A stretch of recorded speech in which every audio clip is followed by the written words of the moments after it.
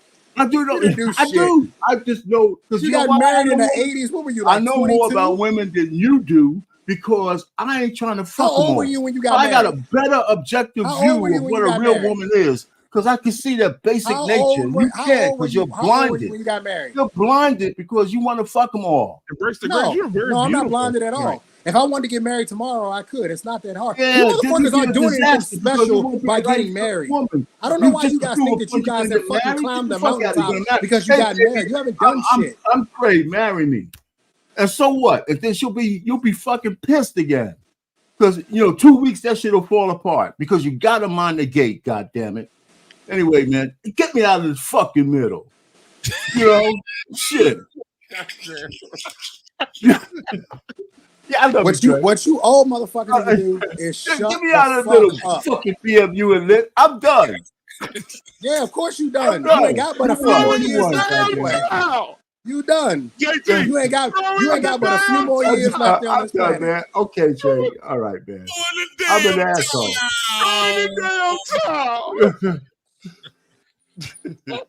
And the bad part about it, man, but we'd be drinking tomorrow a beer if we saw each other and shit, man. Fuck you, Trey.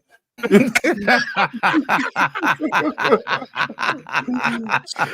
love it, baby. That's family right there. Hey, listen, man. He said, get me out the fucking middle. I'm gonna clip this shit out of that. But man, thank you guys for being here tonight, man. I think we had an electrifying conversation. And this is no personal thing to anybody. We just have tough conversations sometimes, and it just get tough. And Take Heed. She said she went up to the stairs to be with her king, and so I appreciate her for the time that she was allowed to be here. I appreciate that. Almanai says, y'all finished or y'all done? And I think we are done. Thank you to TJ, man. Make sure you guys go to the Real Bravada Network. Hit the like button, subscribe button, and hit the notification button so you know when he goes live. This Friday. All right. You going live on what time Friday? This Friday, 8:00 Central. Yeah, we're gonna be talking about getting home before the streetlights come on. My Lord. All right. Embrace the grace. Thank you so much for being here. Tell everybody how they can reach you and get a hold of your wonderful content as well. Thank you for having me. I do have my own channel, Embrace the Grace, Thursday nights, 8 p.m.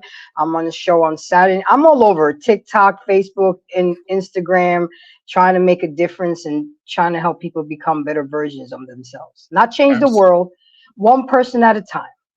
Absolutely. Anything we can do to help you, let me know. You have my Thank number, so you can text me. And I'll be inviting you to more shows if you're available as well. Absolutely. I love your perspective. Absolutely. Anissa, Bookie Baby. And so Anissa, thank you for being here tonight. I appreciate it. Trey seems like he's ready to have pillow talk and go to bed. So I want you to go ahead and be very quickly in your response. Because I don't want Trey texting me later saying, why are you talking to her after 12? Go ahead. Well, great conversation, stimulating conversation. I don't know if we really hit the topic, really dug deep into it, but I mean, I enjoyed it. The chat, people in the chat and everybody, don't worry about me. Anissa's good over here in Florida. Okay, so, but I enjoyed it. You over in Florida where it's hot and moist. In Florida, We're not talking Cookie and Ray Ray and Cheesecake Factory. We don't do all that over here, so I'm good. No, that's right. Hey, Black Man, they got alligators and aliens now, buddy. I'm You watch out. They got alligators, aliens, Straight and, over they got dudes with BBLs and BBCs. All right, JT. Oh wow, that's Atlanta. That's Atlanta. That's Florida too. Yeah, it's enough fake asses around here to build a steamboat. Arpain. Yes, sir. Tell them how you can be reached, my brother, and when next time you going live. Well, yeah, I'm going live tomorrow, man. You know, my sports show's at 6:00. Yeah. You know, so I got a nice lineup. But you know, send me the link for tomorrow because yours is at 7:30 Eastern, correct? Something 7. like that. 7. Is it 7? Yeah. All right. I mean, because I last time I came back, I like to pop in. I know you're talking playoffs. I got a little. My shit will be maybe an hour, a little less. So I come on 6:00 Eastern. So before you. So come over, everybody. Welcome to come over. And then I'm on Mondays. I got another video for you. The next one I want to put on Monday is when the what's wrong with this picture? And I have a woman proposing to a man. And he's looking like a goddamn wimp, and she's on her knees proposing to her. And then to me, that's the ultimate emasculation. There's a video that I don't know if you've seen where the woman goes to a restaurant. She's proposing to a man. He's crying and shit. Damn, you gonna save anything for Monday? You gonna tell us the whole story now? No, I'm just giving them a little preview. Shut the fuck up. Hello, goddamn it.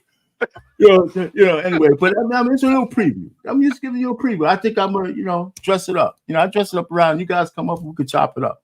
Our paying you the whole movie, somebody the whole telling movie me, in the trailer. Huh?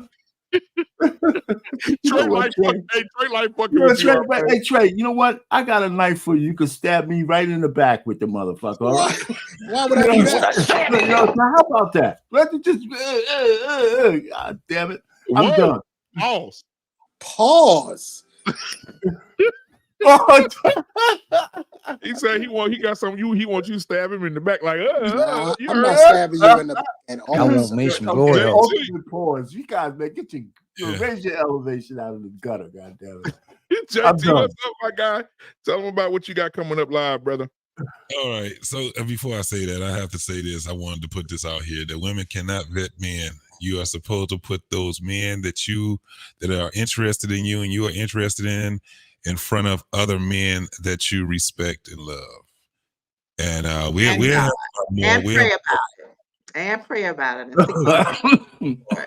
No, but you're not. JT, she wasn't here last week for the joke when the two fighters got in the ring and one went to the ring and he tapped his gloves and the other on the other side got on his knees and did this.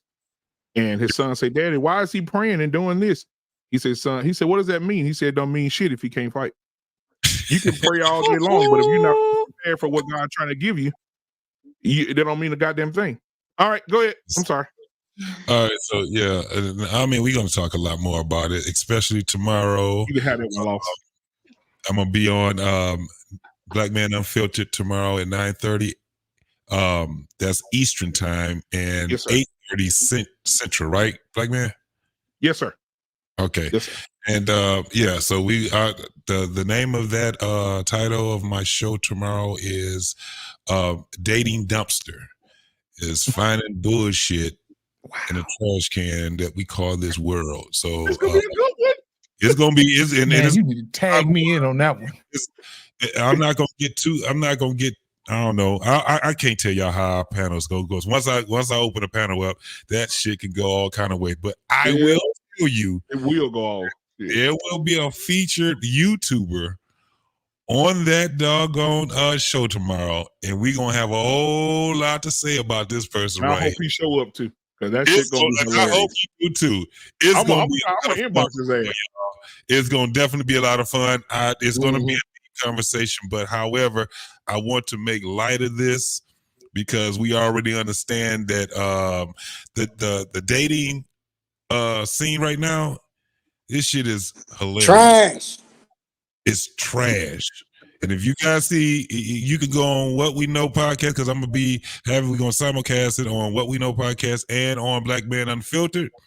And both of them, they're not the same thumbnails, but the motherfuckers are very, very similar, and they're funny. And that's what we're going to be doing tomorrow. We're going to be sitting here talking about this goddamn dumpster of a world that we are out here trying to date and marry people in. That'll be it for me tonight, man. Black man, I really appreciate you, man. Everybody on the panel, we had a great conversation. Anissa, you are a champ because you come up here, you had a conversation, you stay right here, you don't take it personal, and I love you for that. Not at all. No, she's a masochist. She likes getting beat up. She stayed. She like getting beat. Trey, folded up. Trey, beat up or folded up. Trey. You don't move over here. You don't move Trey, over here. Trey, that girl loves some punishment, boy. Good God. Oh, Anissa, you didn't tell me that. Because y'all need some family counseling. And, the best part of waking up. This folding in those guts. Hey, Black man, it's like 50 Shades of Grey for her. She enjoy this. Hey, Trey, I'm gonna record that theme song for you, boy. Go ahead, Trey. Hey, look. Trey need his own show, boy. That's gonna be fucking I always have a hilarious. fun time with y'all. I'm not one of these guys who takes this stuff personally, right? I don't think that we're going to, change hearts and minds tomorrow, right? So the conversation is always fun. I like to have a good time. I think there's a portion of it that does need to be entertaining because some of y'all are long-winded as fuck and y'all be long stroking. So we need to get some entertainment in. But I will say this though, ladies, grab them clothes out the dryer, fold them fucking clothes up, and put a smile on your face. You want to fold no damn clothes. That's all I got. Don't call me. I'll call you. All right, man. Thank you so much, man. Lost in translation, brother. When you going live again, man? And Barbershop Friday is this Friday, 8:30 p.m. Central Standard Time, guys. The title of the show this Friday is going to be "Shut the Fuck Up," and I mean that literally. We're going to be talking to the men who sit here and cake with these fucking women, don't want to stand for nothing. The men that were in the chat on this fucking women teaching these boys how to swing on a pole. Go look at the comments. Some of the dudes in there, man, these kids, at least they keeping them out of trouble. What kind of bitch Nick? I'm sorry, we'll talk about that Friday. Paging Easy Money Jones. Yes. E Money probably sponsored a couple of them. Paging Sean Bolden. Oh my God. You going into the Simp Hall of Fame now. This is guys, Simps Are Us. Oh my God. Damn. They did capes are just so dirty. They do Lost in translation. Go ahead, my brother. Listen, normally I go live on Sunday, but generally when I go live, I want to make sure it means something. And this past Sunday, I had R. Payne, Mr. Bennett, and Mr. Vaughn, and we talked about what it takes to be a husband. You know what I mean? And then after that, we'll talk about, how to find your wife. You know what I mean? Because in this world of everybody looking the same, we got to use a different strategy on how to pick a wife, because everybody can say the same thing. Everybody can look the same thing, but everybody ain't moving the same way. So we're going to be going live on Sunday again. And I love having older guys who's been married for a while to give us some wisdom. You know what I mean? I can't tell you how to be married. You said that a little louder so Trey could hear you, so he could stop. Say that shit a little louder. I'm tired of this guy hating on my ass because I'm old. I'm just saying that was a different conversation. Yeah, I want to say something real type quick. of conversation. I want to say something real quick before we get out of here. Guys, there's an attack on people who do content like us. There was an attack on this channel who they knocked me out of my earnings for until February, I think. Doesn't matter. We still rolling. There was an attack on my brother, Lost in Translation, on Sunday, where somebody tried to flash on his channel and take his channel down. Let me tell you something. We're a family over here. And I have a particular set of skills that I've acquired over the last few years. And I've did it before and I'll do it again. Don't come for us, please. I'm begging you. Don't do it, because if you do, we coming. If you come for Lost in Translation, you come for JT, R. Payne, TJ, Trey, Embrace the Grace. You're part of the family now. Anissa, anybody, we coming. Right? We do work too hard. This shit is like production over here. We take it fucking serious. We have fun, but we take it serious. And you don't know how many countless nights I sit up to 3, 4 o'clock in the fucking morning doing this shit. And I put a lot of work into it, right? Doing it 4 o'clock in the morning, going to bed at 2:30, got to get up for 4 for work. Making sure all the thumbnails are done, making sure all the descriptions are done, making sure the shows are all in the streaming service, making sure everything's good, make sure all the invites are sent out, right? And we get somebody on here trying to destroy the channel. No, that's not going to happen. So I just want to show some appreciation to TJ for the Real Bravado Network, our Pain, JT, Lost in Translation. Take heed to the message. Trey, Anissa, thank everybody who's on the panel tonight, who's going to be on the panels tomorrow with JT.